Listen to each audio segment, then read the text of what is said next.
jamais vu Monia comme ça. Alors si tu veux habiter à la maison, il n'y a aucun problème. Waouh! Je vous offre le voyage de noces. André, c'est trop. Mais pourquoi c'est trop? C'est plus possible, on est les uns sur les autres, ça va pas, ça. Pour aller vivre au Maroc. C'est super le Maroc. Sinon tu comptes plus sur moi.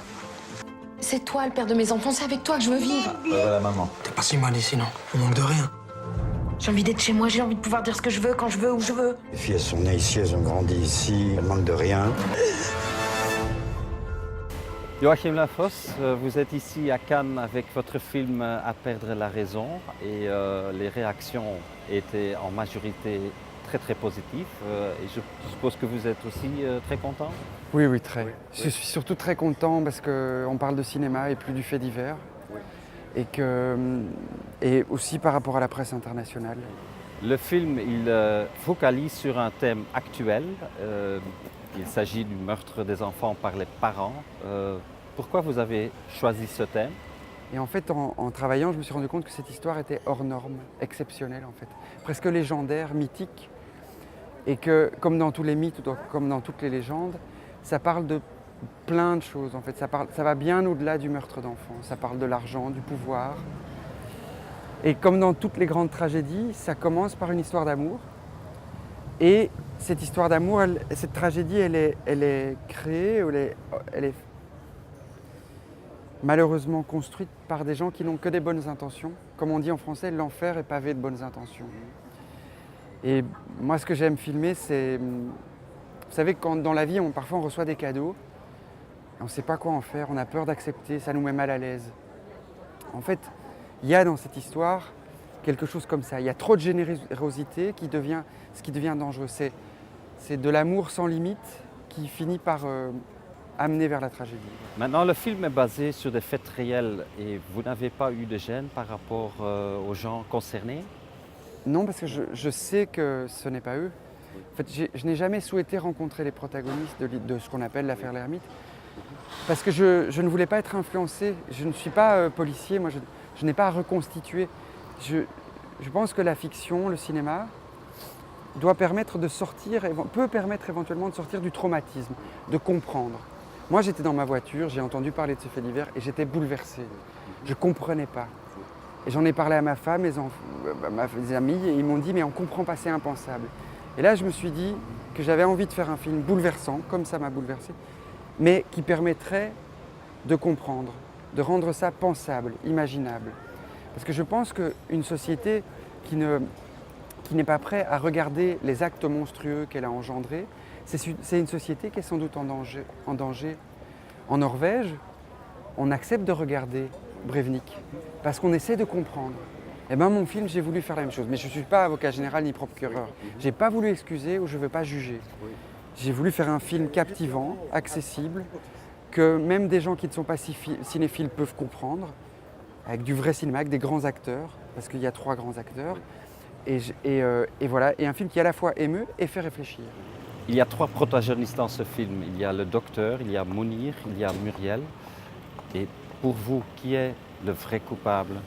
Mais justement, comme dans tous les grands drames, les grandes tragédies, il n'y a pas un coupable. J'espère que ce qui plaira et qui rendra le film intéressant pour le public, c'est que le public va voir que tout ça se fabrique ensemble. C'est comme dans toutes les grandes tragédies. Tous les thérapeutes de couple et de famille savent très bien que les drames familiaux ne sont pas la faute d'une seule personne. Tout le monde voit ce qui se passe. Il y a quelqu'un qui pourrait dire non. C'est parce que personne n'a jamais osé dire ça suffit que ça arrive. Personnellement, j'étais vraiment bouleversé par la chanson de Julien Clerc.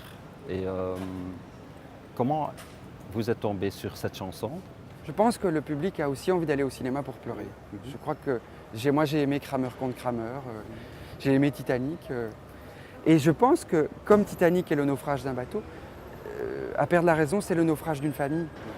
Et on a employé quelque part la même trame narrative, ou la trame narrative du thriller américain, quoi, pour essayer d'émouvoir, mais en même temps pour faire réfléchir sur ce qui peut pousser une maman à tuer ses enfants.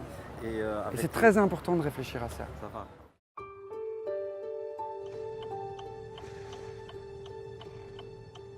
Ça va? marier avec toi. T'as dit quoi? J'ai jamais vu Mounia comme ça. Alors si tu veux habiter à la maison, il n'y a aucun problème. Je vous offre le voyage de noces. André, c'est trop. Mais pourquoi c'est trop? Il est le père adoptif de votre mari et il a acheté une maison dans laquelle il va continuer de vivre avec vous. Mais je vis pas avec lui, hein. Il habite juste avec nous. Je sais pas ce qu'elles ont les filles aujourd'hui, mais elles sont infernales. Il y en a toujours une pour réveiller l'autre. Arrête. T'inquiète pas, ils sont dormir. Ça, c'est mon fils, ça. Je m'installe, j'ai la tête comme ça, je viens juste de rentrer, me casse les oreilles pour un poney. C'est plus possible, on est les uns sur les autres, ça va pas, ça. Pour aller vivre au Maroc. C'est super le Maroc. Sinon tu comptes plus sur moi. Pour rien. On a le droit de vivre en famille quand même. Je peux pas lui faire ça. C'est toi le père de mes enfants, c'est avec toi que je veux vivre. Voilà, maman. T'es pas si mal ici, non? On manque de rien. J'ai envie d'être chez moi, j'ai envie de pouvoir dire ce que je veux, quand je veux, où je veux. Les filles, elles sont nées ici, elles ont grandi ici, elles manquent de rien. Je devais la surveiller, c'est de ma faute. Qu'est-ce qui provoque, selon vous, ces angoisses? Je sais pas. Tu te rends compte de l'effet sur les enfants quand ils te voient comme ça? J'ai des idées noires. J'ai peur pour les enfants. Je me sens emmurée ici et je vois pas de solution, en fait. Voilà, bonjour, je suis Joachim et je suis très heureux de vous annoncer que À perdre la raison, mon film, sera présenté au Roxy Theater. Et Vel bedankt à tout le monde alors, hein. Merci.